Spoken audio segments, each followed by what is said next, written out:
Honorable attendees, at this stage of the event, please allow me to move into the plenary session 4 of the event. This session is named Closing the Loop, Circular Economy in Fashion Industry. At this session, speakers will contemplate how the RMG industry of Bangladesh can locally close the loop and meet the demand of its partner brands and consumers. The session will cover importance of knowledge and awareness, collaboration policy, and shared responsibilities of the supply chain actors in transforming the linear economic model to circular economic model. This session will also give a huge focus on collaboration of different factors of the supply chain and their roles, that is, policymakers, brands, recyclers, financiers, banks, etc., to successfully implement circular business in Bangladesh. In this session, we are happy to have the presence of Mr. Tapan Kanti Ghosh, Senior Secretary, Ministry of Commerce, Government of the People's Republic of Bangladesh, Mr. Pascal Brun, Head of Sustainability H&M, who will join us virtually, Mr. Javier Santonia Olchina, Regional Head, Bangladesh and Pakistan of Inditex, Ms. Leila Yin Surat, Director and Strategy and Engagement P4G will also join us virtually. Mr. Ian Cronin, Community Curator, Platform Shaping the Future of Advanced Manufacturing and Value Change, World Economic Forum will join us virtually. Mr. Nasir Izaz Bijoy, Chief Executive Officer, Standard Chartered Bank Bangladesh, Ms. Sherin Salam Oishi, Director of BGMEA and Director of Envoy Group, Mr. Alfredo Ferre, Chief Executive Officer, Recover, Mr. Martin Stenfors, Chief Operating Officer of CEO of Renewcell, Mr. Mickey Magnuson, Entrepreneur in Residence and Agent for Impact NVU, Ms. Holly Syret, the Impact Programs and Sustainability Director of Global Fashion Agenda, GFA, will join us virtually, and Ms. Khushbu Maheshwari, Innovation Analyst of Asia Fashion for Good. This session will be moderated by Mr. Mickey Magnuson, Entrepreneur in Residence and Agent for Impact NVU. Can we please have the honorable speakers and moderator on stage?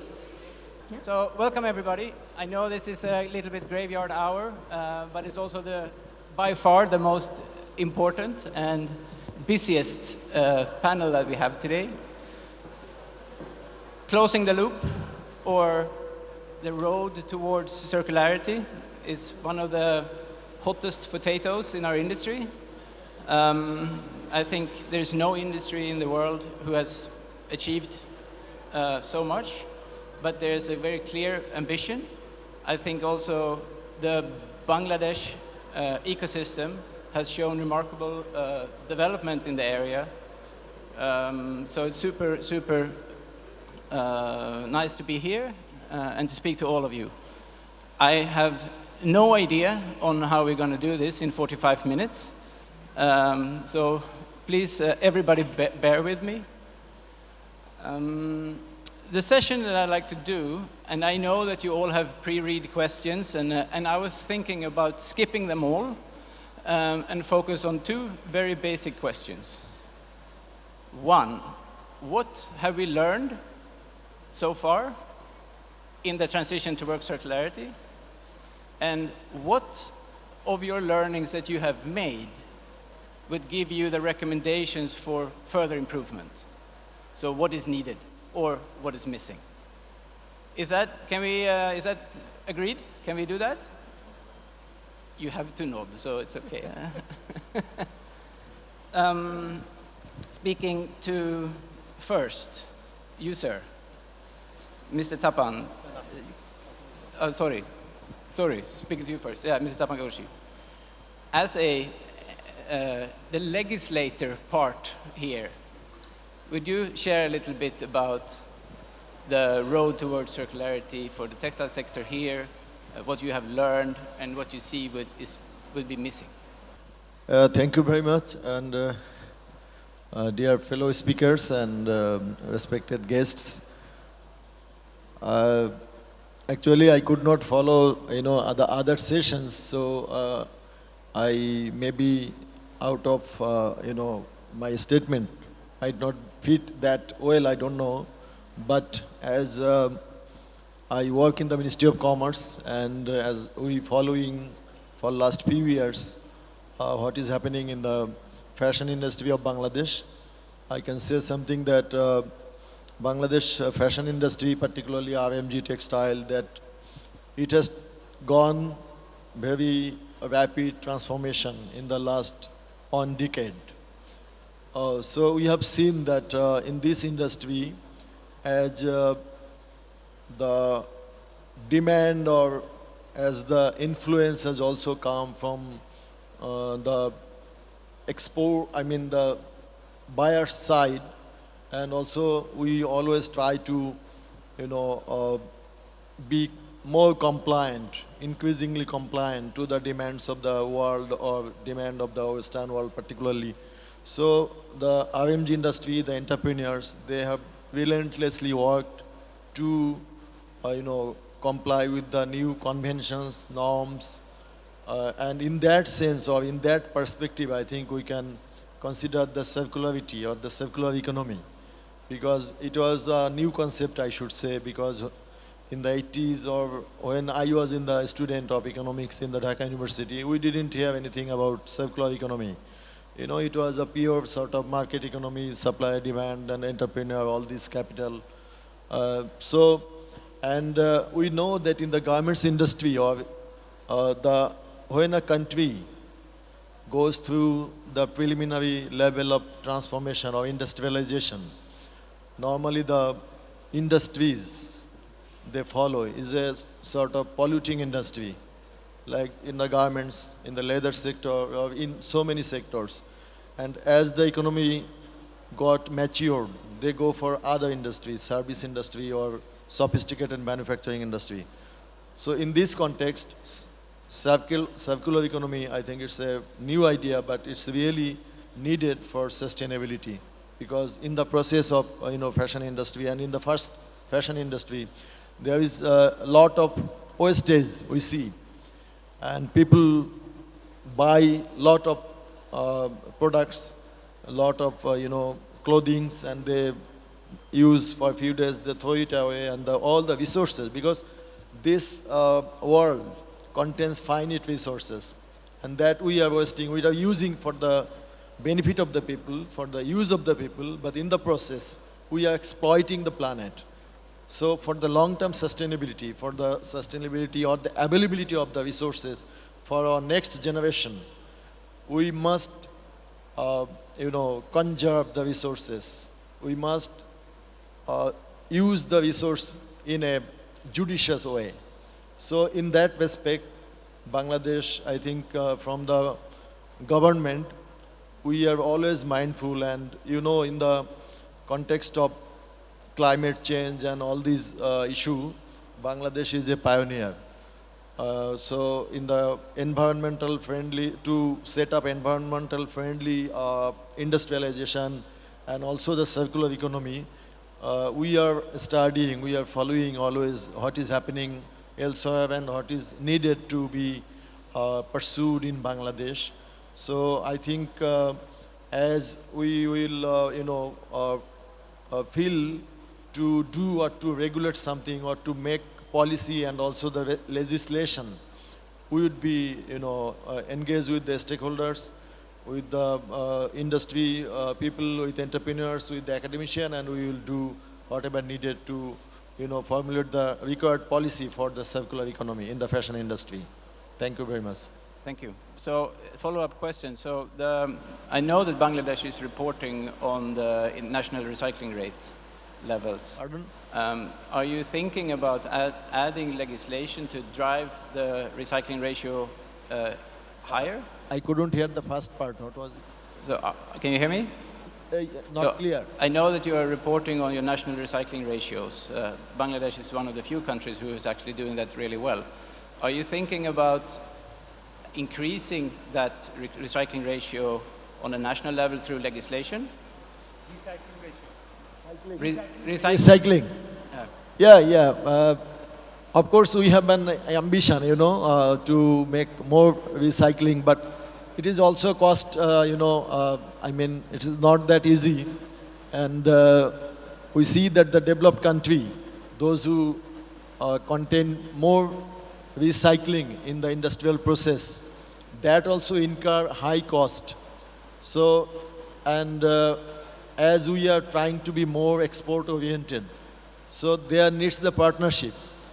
If the buyers, if our trading partners, they support us by pricing, by technology, and by encouraging our entrepreneurs, then we can do it. Because it's not that we can independently do it.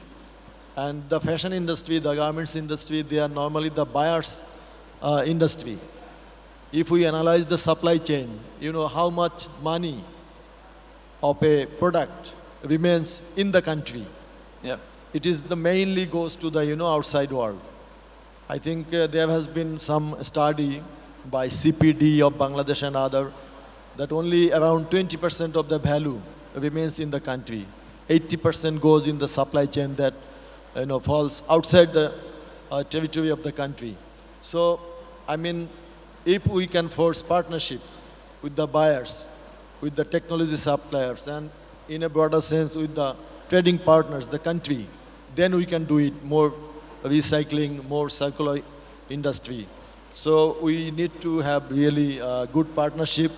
We need to have more understanding from our trading partners, from the buyers, and all other organizations that can come forward to make us, to enable our industry to go for more recycling.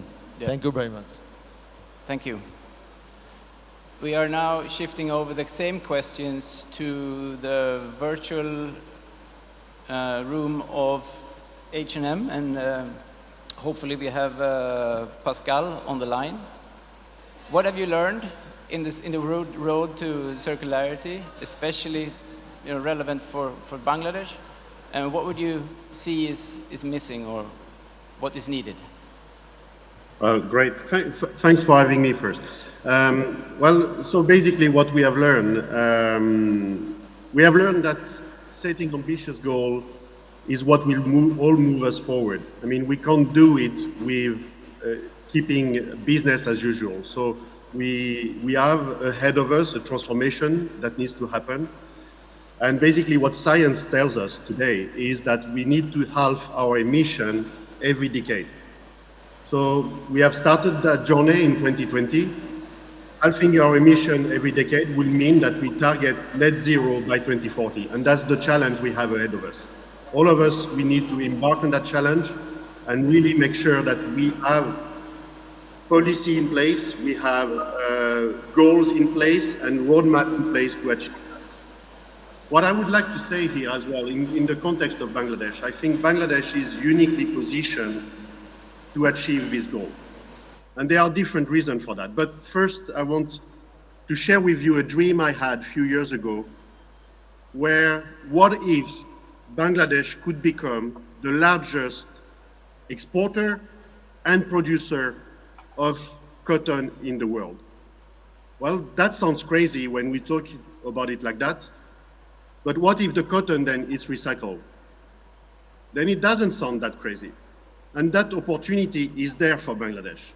Bangladesh can become the largest manufacturer and exporter of recycled material in the world for different reasons. There is probably today is already the largest importer of material into the country. So there are basically material available after processing that are already in the country. And we know that Bangladesh is also the largest producer of pre-consumer waste today for our industry as well. So potentially, with the right investment in place, with the right policy in place, with the right mindset, we can set Bangladesh to become the largest producer and exporter of material in the world. And by material, I mean recycled material. Imagine moving from 30 years of material dependencies into controlling and owning the material for Bangladesh industry. This is a big shift. This is basically probably the biggest challenge ahead of Bangladesh in future. But I think if we look at what is needed for that, well, we need regulation. We need policy in place. We need regulation in terms of waste management. We need regulation where the products are produced, but we also need regulation where the products are sold as well. We need regulation on both sides. We need to do that, this big transformation that I'm talking about, we need mindset shift. We need to change success KPIs. In all different new business model, when we add new business model and when we change business model, we need to change the success KPI. We need to change the mindset.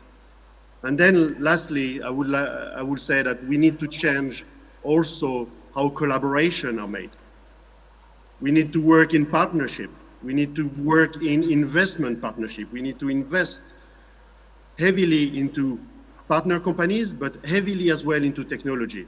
Technology is not there yet to achieve the vision that I have for Bangladesh. And this we will be able to do it through collaboration and through investment. Does that answer your two questions? So to be concrete, you have the legislators here today. If you would ask one question for legislation policy, what would that be? Well, it's to set regulation around waste management, to secure that there is an extended producer responsibility, exactly in the same way as what we have right now in the framing in the in the Europe Commission, having exactly the same piece of work in place for producing countries as well. Excellent. Very good. Thank you very much. So, legislation on waste management. Moving on to the next major brand here in the room, Inditex. What have you learned so far, and what do you see is missing? Well, thank you very much for inviting me and my company to be present. Thank you, colleague, panelists, and moderator.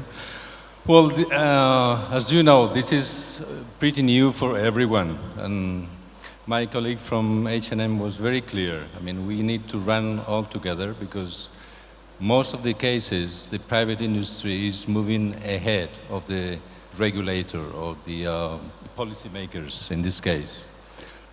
It's a big opportunity to learn all together, but again, not a single step will be done independently.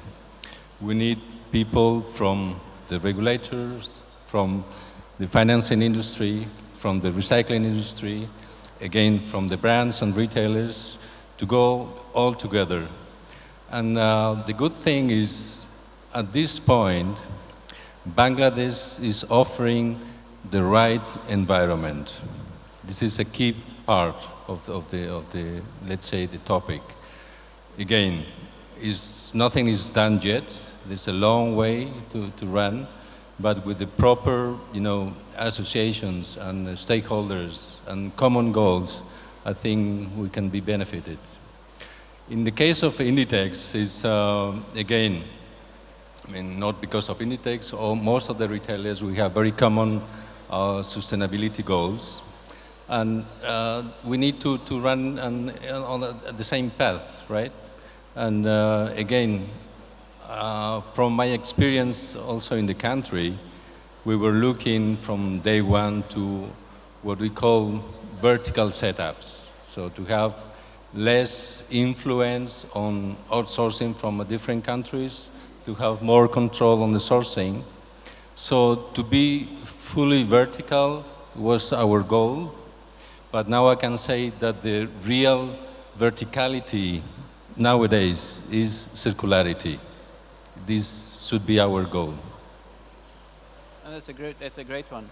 If I could ask one more question, and that I would say, and it goes a little bit to you, but also to Pascal. It's sometimes easy to say legislation, and I understand it. So if I would turn the question around and say, so what can you bring as Inditex to drive circularity? What would that be? Well, basically, we are, I mean, also Pascal can mention, we are very involved in all these sustainability goals from the European side as retailers. Of course, we can contribute enormously in terms of, how to facilitate the two-way business. I mean, we were discussing about the recycling ratios. I mean, we need to promote the countries where we are producing more to really involve in the real circularity, right? Again, we are a private company. We cannot regulate. We are not policymakers, but we can give some hints in terms of how to move forward. It's very good. Thank you. Next. Maybe just would like to add. Sorry. Next on the line we have Leila Yimsurat from P4G. I hope you are with us. Yes, can you hear me? Hey, I hear your voice. Hello. Hey, there you are. Welcome. Welcome to Bangladesh. Please. And I wish I could be there in person. It's really wonderful to see this gathering and to be part of this gathering. And as we've heard from the previous set of speakers, there really is this opportunity for Bangladesh to truly be a beacon for sustainability in the RMG sector. And the program I'm with, P4G, Partnering for Green Growth and Global Goals, is all about bringing together government, bringing together innovators, bringing together businesses and financiers. And I love the fact that already we've heard about the need for partnerships. So P4G is really proud to be supporting several partnerships in Bangladesh, and we feel like sort of what's critical is having concrete solutions that are implemented that help to drive the conversation and help to drive the examples for how government can then lead with policy to really accelerate and open up the market for greater circularity. And it's not only in more effective use of the recycling of textile waste, but also in a whole number of different sectors. So we're also supporting partnerships in water management, how to effectively address water effluent. You'll hear later about the partnership that Holly Street has been leading for greater circularity in Bangladesh for textiles, and how it really has set an example for how to bring together coalitions of corporates, of entrepreneurs, of recyclers, and also of government in order to develop these concrete solutions. So P4G is really, really pleased to be supporting this efforts and look forward to continuing to work in partnership. That's great. So looking and knowing also that you support SMEs, how do you see the value of SMEs versus established big company players in driving change in circularity? So everyone knows that SMEs are critical component in the supply chain and also don't have the resources necessarily in terms of the capacity, the technology, and this is where the global examples, the global innovation, the technology that is being used elsewhere, that is being used by the large manufacturers, by the large brands understanding how to increase circularity, that information, those models need to be shared and also be effective from a business standpoint with the SMEs. And so I think this is where government policy and also financiers and also international development can really help ensure that the transition to greater circularity occurs not just with the large manufacturers and the large corporates, but also, very importantly, brings along the SMEs. Thank you. And if you could ask anything, you learned a lot from working in Bangladesh, but also in multiple sectors in multiple countries. Is there anything you would say is missing?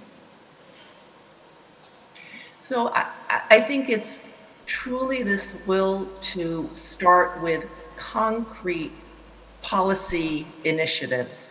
So you'll hear from Holly, the work that they've done over the last 2 years. There have been clear successes, but also this identification of their barriers. And so in one very concrete example, we've seen that the recycling demand is there for textile waste in Bangladesh. And the challenge has been how to aggregate the waste, how to effectively get the waste to recyclers. the demand is there, but there's one part of the supply chain in terms of closing the loop in circularity. And so being able to identify very concretely what are those barriers and how can policies start to be put in place to address very specific ones would be tremendous. And again, it's the journey that we're all on, and how do all of us help to accelerate closing this loop, because it seems like absolutely the will is there, the understanding is there, but how to really do it in the way and the speed that is needed for what's demanded in our times now. Thank you. I have no idea how I'm doing on time, but we are continuing with Ian from World Economic Forum. Please, if you are there, make yourself heard. Yes, I'm here. Can you hear me? Yes, great. Welcome. Wonderful. No, it's a pleasure to be here, and I think that there's already been some amazing points made, so I'll try to fill in with a couple additional thoughts. I mean, I know you focused sort of the first question on what we've learned. I think from the World Economic Forum's perspective of sort of where we sit in the ecosystem, we have a good advantage of trying to hear and see what a lot of major brands are, but then also what's going on in various ecosystems. And I think one thing that often gets lost in sort of this circularity conversation, and I think was important to the point Leila was just making in sort of this business case, particularly for SMEs, is that there really is, yes, circularity can drive sustainability, it can transform ecosystems, it can move us in the directions we need to go as sort of a industrial culture, but it also has these intensive and massive rewards when we think about the economics of manufacturing and distribution. And I think that is especially important when we think about the resilience of our global supply chains. This is something that is obviously been top of mind for everyone over the last 2 years when we think about what's going on with the global pandemic, but everybody is looking more and more, how do they guarantee that they have the highest quality at the lowest cost, but can also offset risk? And circularity is an enormous opportunity to offset that risk, particularly as Pascal was mentioning early in his intervention, on looking at how this recycled materials can actually provide a new input source for all of the manufacturing processes. And I think there's also a massive multiplier effect there, particularly in Bangladesh, where you can say, yes, not only can it become the world's largest exporter of recycled material, but brands are more and more looking for recycled materials. So as Bangladesh invests in this and looks to becoming a central pillar, more business will actually come in. And so this is something that is actually not sort of a one-off gain, but a cascading potential impact. Now, when it comes to your question on sort of what's needed or what's missing, I can't disagree with anything anyone has said so far, particularly on sort of the need for policy and action. I think that has to come also with public-private collaborations and cooperations. And I think particularly around how do we make sure that people actually understand how to implement this. I think we can talk sort of at a very high level, but when you actually get into manufacturing facilities, there can be a desire, there can be an understanding that the industry is going this way, but at the factory level and at a manufacturer level, there's also this desire to get through the day. I have to fill my orders. So how do they balance these types of things? And so I think by building collaborations around the world that really highlight how this type of effort has been done before, how can actually people move towards implementing the technologies that will enable circularity? I think these are things that will really have a massive impact on our ability to realize this. And so creating a feedback loop where the rest of the world can understand the transformations that are happening in Bangladesh, the policy environment that is really shaping a really unique space, but then at the same time, creating a solid mechanism that allows Bangladesh manufacturers to learn from examples around the world is going to be really critical to making this become a reality on the ground and in the factories. Thank you. Very clear. Thank you. Appreciate it. If there would be another benchmark from another industry that you would say that we could learn from in Bangladesh, is there any pointer you would give us? When it comes to circularity in particular, I think that you're seeing, cutting across industries, but material sciences in general, I think are, regardless of sort of the industry sector, I think we often try to look at what are the learnings that are applicable from across industry sectors. And so I think becoming innovative in sort of the approach to materials and how we actually look at these processes is really critical. And I think that whether you look at a sector like the electronics or the automotive, the critical case here is that they all began by thinking about sort of what was the business case to building this. And I think that by allowing and helping the manufacturers to understand the business case in the textiles, it becomes a lot easier to make these investments. And often it's not an enormous upfront investment, but it is an investment. And so how do they understand what the return is going to be? And then, going back to sort of the policy element, how do we make that sort of a safe investment for these manufacturers? Oftentimes, whether it's from regulators or it's from banks or it's from a board of directors, there's an expectation people will see an ROI within 18 months. Now, you can get a massive ROI from investment in a lot of these technologies that drive circularity, but sometimes it takes a little bit longer. And so how do we help build a policy environment that actually enables them to make that investment so that they can see the reward in 2 years or in 3 years, and at the same time reshape the industry as a whole? Very good. Thank you very much. I'm moving on here, and I'm going from policy, brand, to bank. Could you please share how you think about the road towards circularity, and what you have learned, and what you see is missing? Please. Thank you. I think to start with, what I've learned today is this is probably the most represented panel, which means 10 members, that shows the commitment and the acknowledgement of the circularity topic in this country and this forum. So that's one. But if I can expand beyond this today's session and talk about 2 surveys that we did from Standard Chartered. One was a few years back when the survey told us that about 65% of the entrepreneurs believe that getting finance is a challenge for financing circular economy and even sustainable industries. The second thing, then we did a survey subsequently in recent years, and it shows that things have started moving on because there is a huge demand from the investors and the international brands. So that survey told us that about 61% of the investors said they are not going to invest in a company which doesn't have a very clear net zero transition strategy. The other thing that came out is about 78% of the international brands said that if a company or the supplier is very slow in transition, they'll start removing them from the supply chain from 2025. So there's a clear demand-led, there's a brand-led demand that's being created here. So naturally the industry has moved on, and that's where the banks have to start playing a role. Banks and financial companies have to start to play a role. And doing so, so I'll take it in 3 steps. One is immediate, which is currently available. Globally, there are different ways of raising funds. One is green bond, which has grown, which was $500 billion last year, but it is expected to grow to $5 trillion by 2025. So it's a huge growth that we're expecting in the green bond. Secondly is the sustainable bond, which is a bit wider.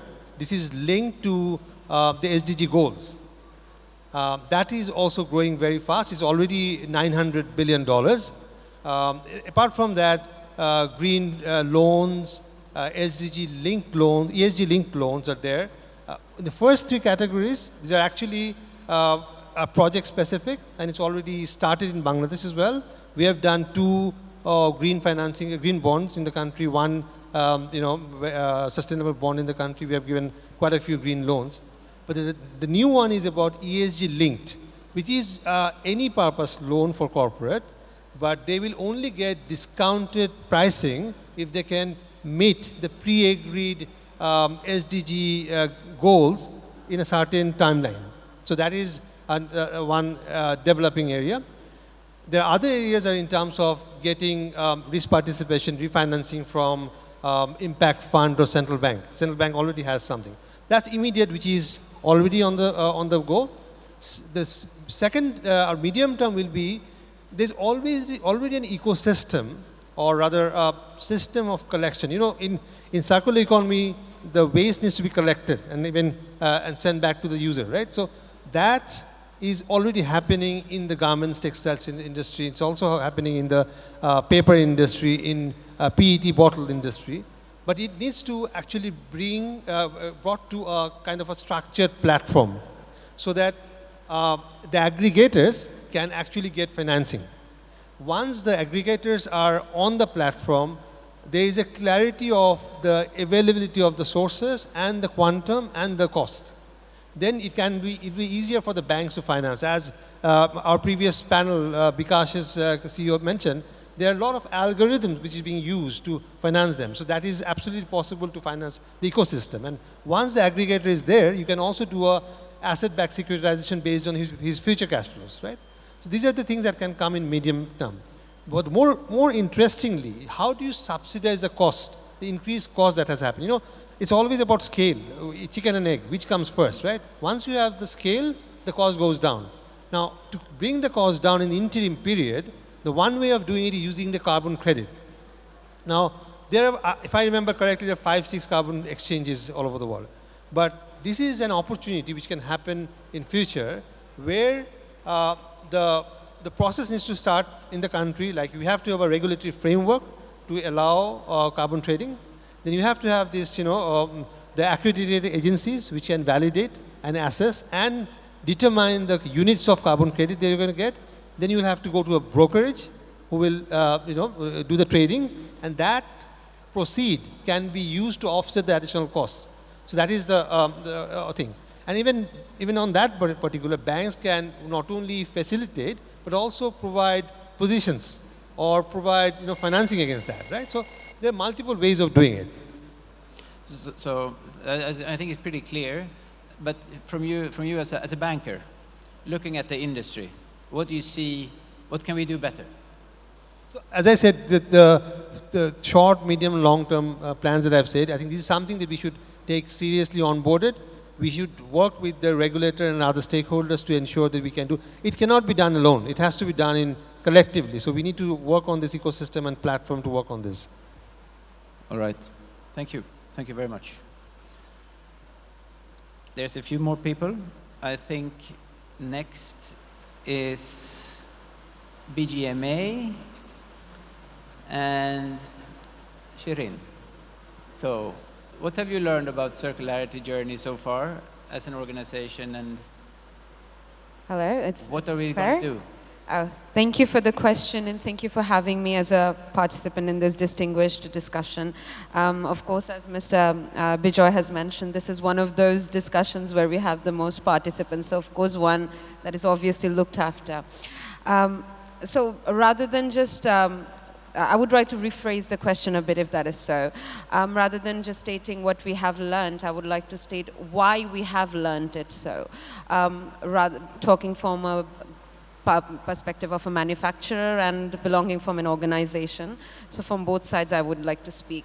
So over the years, this world that we live in, we are depleting the resources, of course. So if I'm talking from a layman's perspective, this world hasn't left with too many decades where we're going to be having all the natural resources readily available for us. It's depleting in a faster rate than it's regenerating, I'm sorry. So thinking of that, over the whole concept of circular economy, it's not very new, but isn't old either. It's probably a decade or so that we all have started being very conscious about it and talking about it over the years. And as all the dignified participants have been mentioning how important it is for a future sector to be reflected in a circular economy model, it's not the easiest from a manufacturer's perspective as well. Because if you see, I belong from a business house which trades back from 3 decades. And we have been following a particular model of doing business that we term as the linear model, of course. thinking of it like that, of course, changing the whole sector, the system of doing business, wouldn't be just done overnight. And it would require a lot of changes to be made. The reason we want to provide to everyone as to why we want it is because no longer taking, making, and disposing is the only way of going through. So we need to somehow close the circle. Why are we calling it a circular economy otherwise? So closing the circle will definitely require us to actually get back those that we disposed of back into the system. In very simple terms, recycle, recycle, and recycle again. As someone already had mentioned, Bangladesh is one of those countries which is one of the highest pre-consumer waste producers. So we produce approximately 400,000 tons of waste, and only 5% of it is recycled in our country. Sadly enough, we export approximately $118 million worth of recyclable items to India and other European countries. Not that Bangladesh is not able to recycle it in themselves, but because our country or our nation or the manufacturers are not concerned as of yet as to what they can take the stand and how they can do it. Maybe they might be surprised to know and pushed to even do that if they understood that recycling in this level might actually bring us back and reduce our cotton exports approximately $500 million. So that's a huge step. That goes as to why we want the economy to be circular one, but then again, now resorting to the main question, as an organization, as a manufacturer, what have we done? It's been a few years that we manufacturers, the concerned ones, have been talking about this. And as a representative of BGMEA, we are proud movers of some of the main motions that have taken place over the years. Starting from working with BESA with regards to their environment and climate issues, GREZ as we call it. There are a lot of other partnering programs that BGMEA has taken over. Besides this, BGME has taken part in the water usage policy as well. So overall, as an organization, we are trying to express responsible usage of material, responsible usage of natural resources, so that we can raise awareness. But it is not a small basket that we are trying to influence, it's a huge one. And doing that doesn't actually take over a few days, probably decades we are talking down the line, and hopefully someday very soon or after a few decades or so, we might as well have everyone be aware of it. Recently, BGME has taken part in a documentary movie playing a part in that by Ellen MacArthur Foundation. So we are doing our part, but then comes your second part of the question as to what do we want?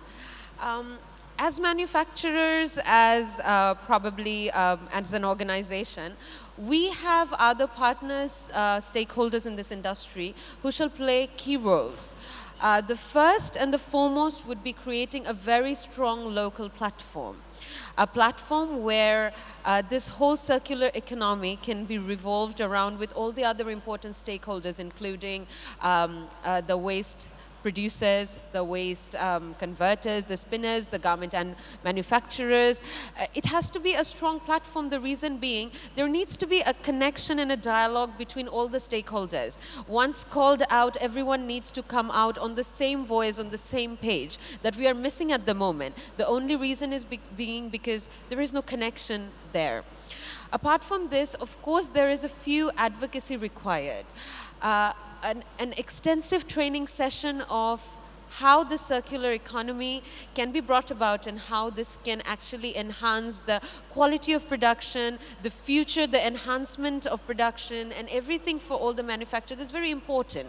This is, I am saying, because being a second-generation businessman, I believe that even my predecessors in this industry, if I do talk about my father, who's one of the pioneers in this industry, he would be a little skeptical about resorting to circular economy at the moment. So I might have a difficult time with my father, then why not the whole sector itself?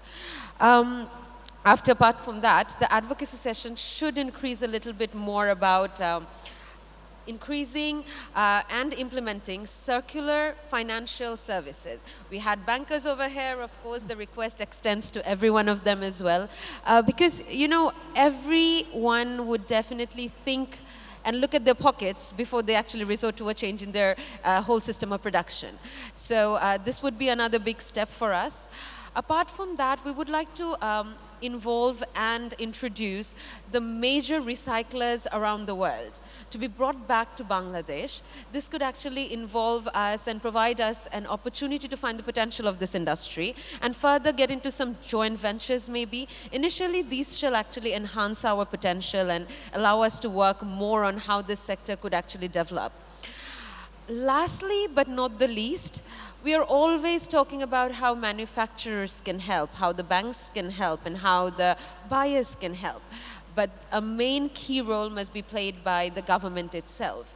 I am not talking about direct subsidies, but definitely a new sector as big and huge as this would definitely require incentives from the government. It would not just be welcoming, it would be like the cherry on top of the cake, and surely it would be everyone's good intention further to actually enhance the whole concept of circular economy to a new look entirely. Thank you. Thank you. Very good. And surely participating in discussions like this and hosting events like this will also drive the mission forward. For the sake of time, I'm moving on. Speaking to also here we have recyclers. So now you have the time, you have the opportunity to say what you need. You will never get a better forum. Mr. Alfredo Ferre from Recover, could you please tell us what you have learned and ask what you're missing? Okay, thank you very much. I would like to be brief because I think that we are short of time. First of all, what we have learned is that circularity is a journey. And this journey is not let's say, starting now, as Javier said before, because we are 75 years doing this. The question is that we learned that being a very small company in Europe, selling recycled cotton products was not enough. The industry required a real scalability program for this technology. Then, okay, we learned that one of the drivers, probably the most important driver, is the adoption of the fiber. How can the supply chain adopt this? This is key. Why? Because the products that are sold in the markets have to be cost neutral, has to be quality neutral, and this requires a very, very important adoption. And this adoption can only be done with innovation. So this is what we have been doing in these last 75 years. But now is a moment where the consumer is more conscious of how important is the planet, the environment, and this is why we woke up and said, okay, we have a fantastic product, we have to make this adopted by the supply chain, by everybody.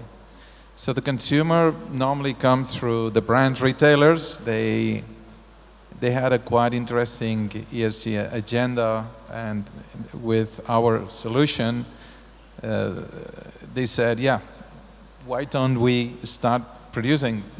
Okay, let's scale. And we decided to grow starting in Bangladesh. Why? Because it's, well, the second most important producer in the world, but at the same time is a big producer of waste, waste that we have bought for decades. So I think that the formula was very, very easy. The second step was finding the financiation for this. Fortunately, we found a big support from, I would say, a private equity fund that also considered that this project was really important. And we are here. The plant is here in Dhaka. We are starting with the first machine. We started 4 weeks ago. Now the second machine is coming. And the growth will be quite important because we believe that by the end of next year, we'll be able to recycle 60,000 tons of fiber. This would allow to produce 750 million units. That is an important quantity. So I think that we have learned enough. With the innovation, something will come for sure, because the second step, as we have also learned today, is that out of the post-industrial waste, we'll have to grow to the post-consumer waste. The post-consumer waste has to come from here, but also from many places in the world, and I think that this will be a fantastic opportunity for Bangladesh to be a front-runner country in this recycling world. So what is missing is basically some kind of regularity policies that we believe would be interesting. First of all, about the waste management, as said. Second, I think that even when we have enough waste here in Bangladesh, we might probably require more waste from outside. Our aim is that the waste stream that can be used for recycling and make good products be as big as possible, as weight as possible. So this might require some other type of waste coming from other countries. So this requires a quite helping, I would say, friendly regulation to import this waste to be converted into fiber, new products, etc. And also regarding some taxations,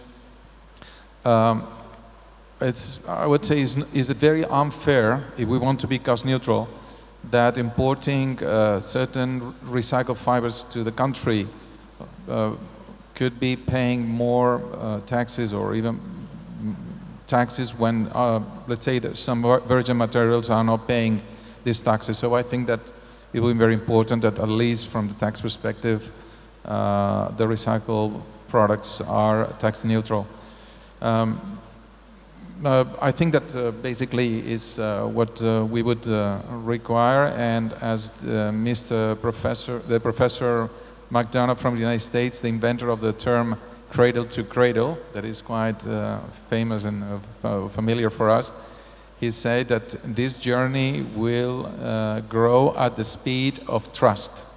Yeah. So we all need trust. I think that this is a clear sign that circularity has a lot of players, they're very engaged together, but I think that if the trust is there, this will be a fantastic future for the planet. Yeah, it's cool. You're doing it, so it works. Exactly. I'm moving on to the next recycler, Martin from Renewcell. Yeah, thank you so much for having us here. And I mean, we are a much younger company than Recover. We're only sort of 10 years into our journey and 5 years into our industrial journey. But even during this short time, we have learned some things when it comes to the circularity. So one thing that is apparent is that the demand for recycled material is there, both from consumers and from brands.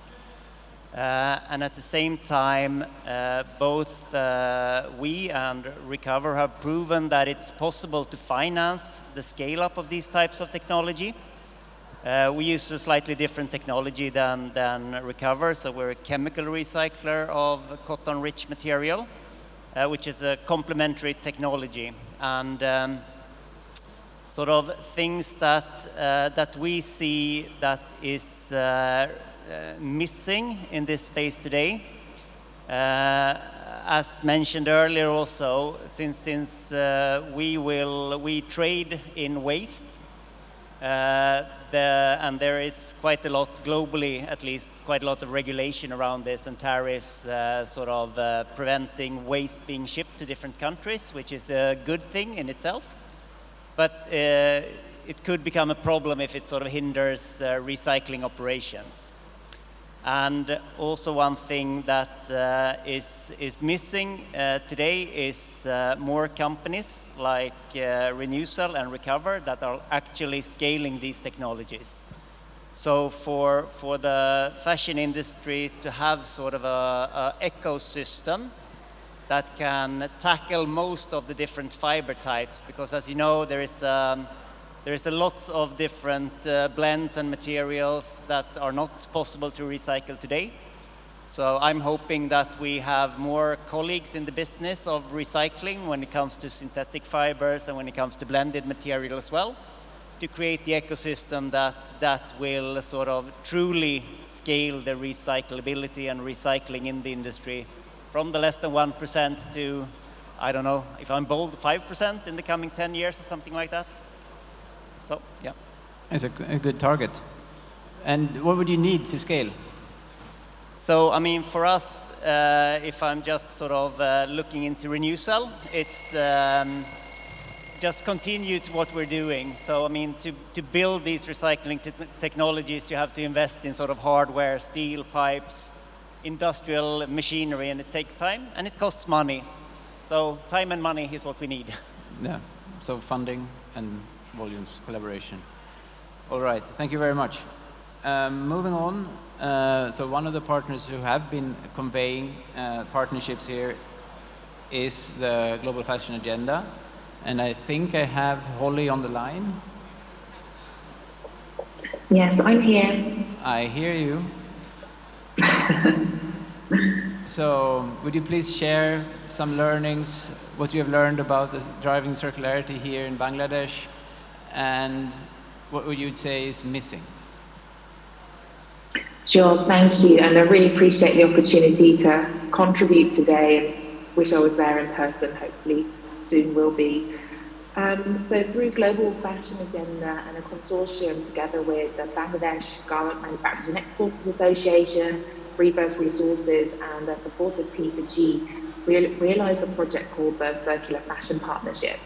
And the intent of that initiative was to really facilitate cross-sectoral collaborations between brands, manufacturers and recyclers to understand what the ecosystem needs to look like, what the infrastructure should be, what the opportunities are, and what the key barriers are for realising circular systems in Bangladesh that really benefit and bring value to all different actors in the supply chain.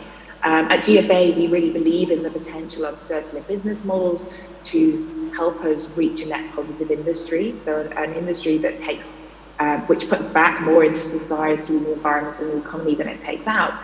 But we also see a big risk of that because many circular business models are really aimed at capturing value in consumption countries, so such as rental and resale.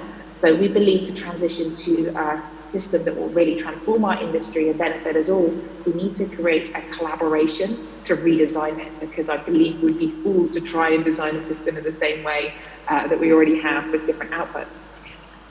So the last few years, we were extremely delighted to collaborate with over 50 manufacturers in Bangladesh, 20 global brands and 17 recyclers to really test out what can this look like. And we worked with the Reverse Resources team to set up waste segregation with manufacturers, digitally trace that to recycling solutions, and then as a last step in the cycle to explore how can we reincorporate those recycled materials back into new products.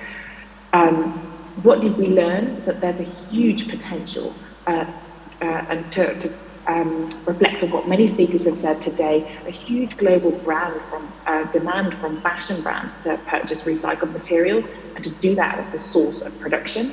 There's also a huge and proactive willingness from manufacturers to participate here, but there are barriers as well.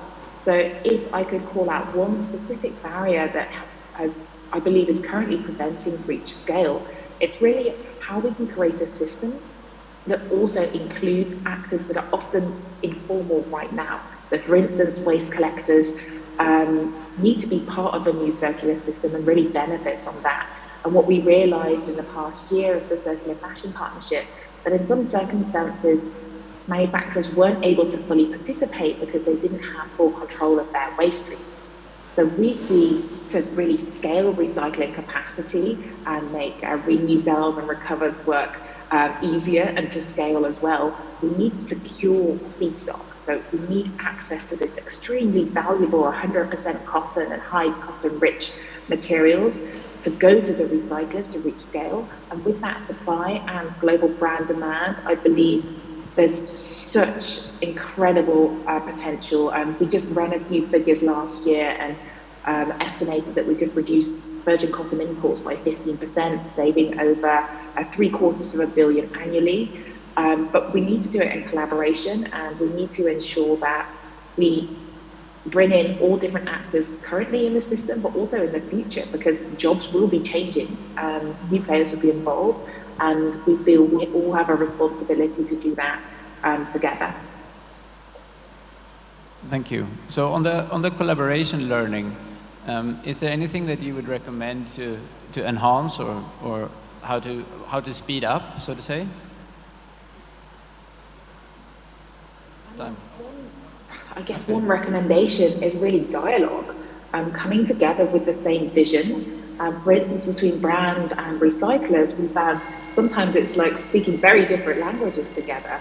So recyclers know what type of feedstock needs they have, brands have certain products specifications, and in a way I feel our industry can seem quite old school when we're looking at creating a completely new type of material to use. And having dialogue and working together or workshopping it out, I feel is really a very pragmatic way to move forward and creating a safe space to do so. So yeah, one recommendation.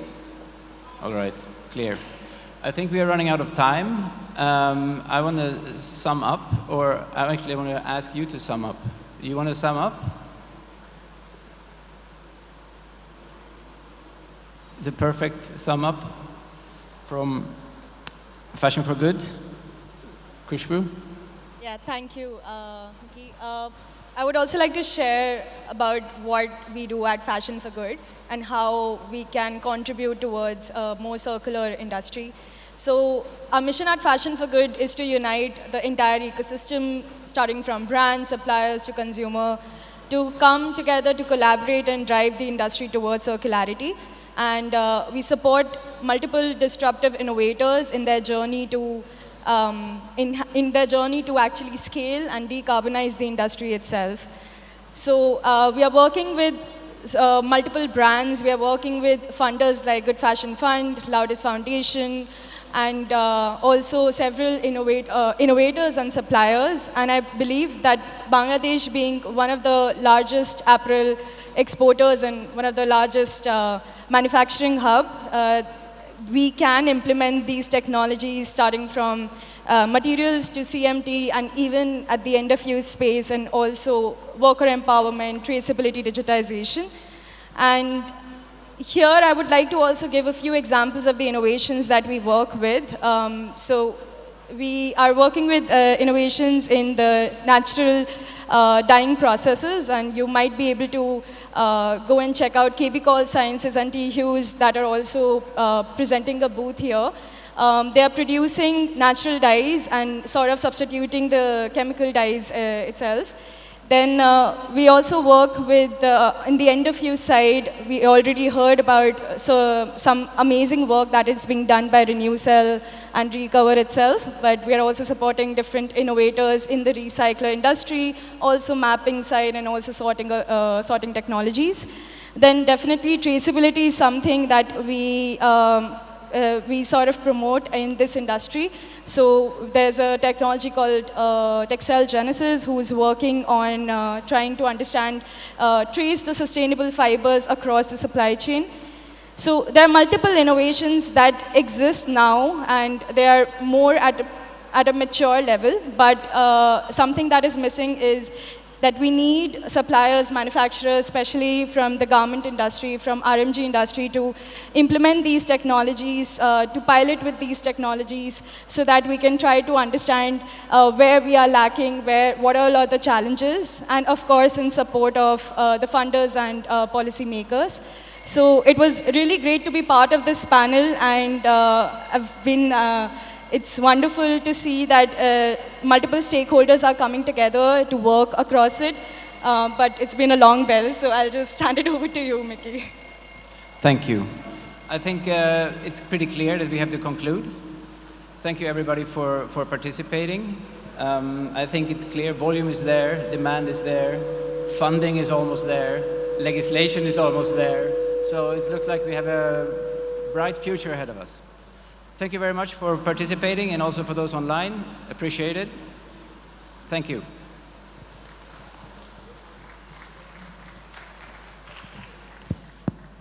Thank you very much, moderator and honorable speakers, for your insightful views on the topic. I would like to request all of you to stand up, come close for a group photograph.